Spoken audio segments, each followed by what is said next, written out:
करते हैं और रुक करते खबरों वाले शेयर्स का। और इस बीच अब अर्निंग्स भी आना शुरू हो चुके हैं और कल शुरुआत हुई डेल्टा कॉर्प और जीएम ब्रेवरीज के नतीजों से। जीएम ब्रेवरीज के नंबर्स तो हमने देखा बाजार के दौरान ही आ गए, लेकिन मार्केट बंद होने के बाद डेल्टा कॉर्प और इसके अलावा भी कुछ अन्य कंपनियों के नंबर्स आए हैं और क्वार्टरली अपडेट भी देखने को मिले हैं। कौन कौन से नंबर्स और खबरें कल अहम रही, ये बताने के लिए शरद हमारे साथ जुड़ चुके हैं। शरद, गुड मॉर्निंग। बताइए, पहले नतीजों से शुरुआत कीजिए, कल कौन कौन से नंबर्स आए और क्वार्टरली अपडेट भी बताइए।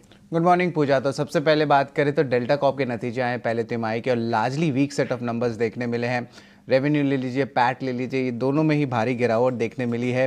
एंड ऑफ कोर्स गवर्नमेंट में आने वाले बजट में क्या स्टेटमेंट रहती है वो भी बहुत इंपॉर्टेंट रहेगी। और याद रखिए कंपनी थोड़ी रियल एस्टेट बिजनेस में भी जा चुकी है, तो 3-4 मूविंग फैक्टर्स आ रहे हैं डेल्टा कॉर्प के लिए। Q1 की जो ऑपरेशनल अपडेट है उस पर बात करें तो JSW के largely inline set of numbers आए हैं। कुछ माइंस बंद है, तो इसलिए आपको जो नंबर्स है थोड़ी सी गिरावट देखने मिल रही होगी उनके ऑपरेशनल नंबर्स पे।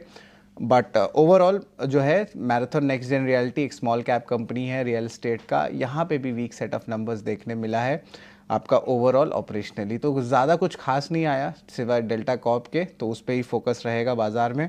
लेकिन आज 2 ब्लॉक डील हो सकते हैं, एक मैनकाइंड फार्मा और दूसरा डिलीवरी का। सबसे पहले मैं आपको मैनकाइंड फार्मा के बारे में बताता हूँ। यहाँ पे कैपिटल ग्रुप, बड़ी सी एफआई ग्रुप है यूएस की, वहाँ उनकी एफिलिएट लगभग 0.9% स्टेक की बिकवाली कर सकती है, जिसका वैल्यू जो है लगभग 760 करोड़ रुपए का है। ये जो डील प्राइस 2% डिस्काउंट पे हो सकती है और इस एफिलिएट का करंटली 2.22% स्टेक कंपनी में वो होल्ड करते हैं, तो इस सेल के बाद उनका स्टेक 1% गिर सकता है।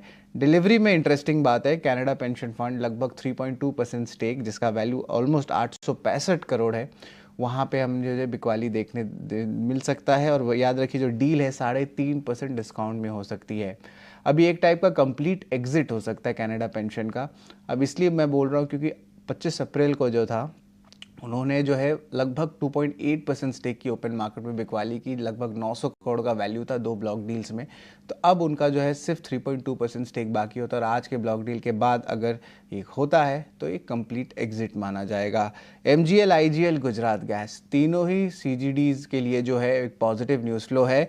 यहाँ पे रिपोर्ट्स आ रही कि गवर्नमेंट जो सेंट्रल एक्साइज ड्यूटी है उसको घटा सकता है CNG पे। अभी 14.4 है, अब उसको घटा के 5 to 7% कर सकता है। ये एक बहुत बड़ा अनाउंसमेंट हो सकता है और ये लोअर टैक्स के कारण जो है जो प्राइसेस है वो 5 से लेकर 6 रुपये प्रति केजी घट सकता है। कंज्यूमर्स के लिए तो बेनिफिशियल है ही, लेकिन कंपनीज के लिए भी बेनिफिशियल है, तो इनडायरेक्टली इन्वेस्टर्स के लिए भी बेनिफिशियल हो सकता है। CNG वॉल्यूम्स लगभग 70 से लेके ऑलमोस्ट 73% तक कंट्रीब्यूट करते हैं MGL और IGL के, तो इनको बेनिफिट सबसे ज़्यादा होगा। गुजरात गैस को थोड़ा कम होगा क्योंकि उनका लगभग 30% टोटल वॉल्यूम जो है इस सेगमेंट से आता है। बट नेवरदलेस CGDs पे जो है आज बाजार की नज़र रहेगी। विप्रो के लिए भी पॉजिटिव न्यूज़ फ्लो है।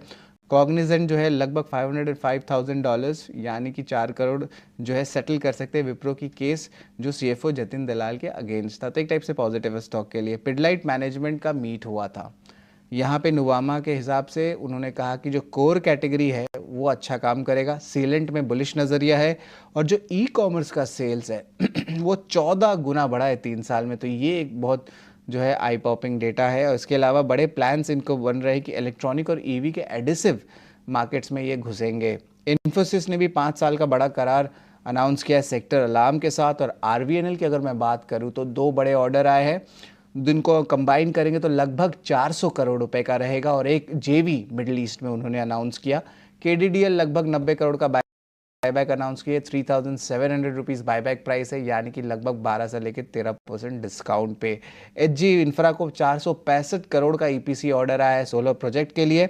और GMDC ने जो है थोड़ी अमेंडमेंट की है अपनी एग्रीमेंट थर्मल प्लांट्स के लिए गुजरात में, उसके कारण कंपनी को एक वन टाइम कैपेक्स लेना पड़ेगा लगभग 300 करोड़ का, तो एक टाइप से हिट आने वाला है कंपनी के फाइनेंशियल्स में, तो थोड़ी नेगेटिव न्यूज़ फ्लो है।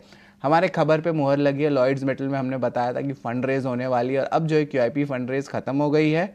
वहाँ पे क्वांट म्यूचुअल फंड ने भी जो है एंट्री लिया है और इंटरेस्टिंगली कंपनी ने अनाउंस किया कि अब इस पैसे से वो 4 मिलियन टन्स पर एनम का पैलेट प्लांट की एक्सपेंशन करेंगे महाराष्ट्र में। अब तो हमने खबरों वाले शेयर्स आपको बता दिए, Q1 अपडेट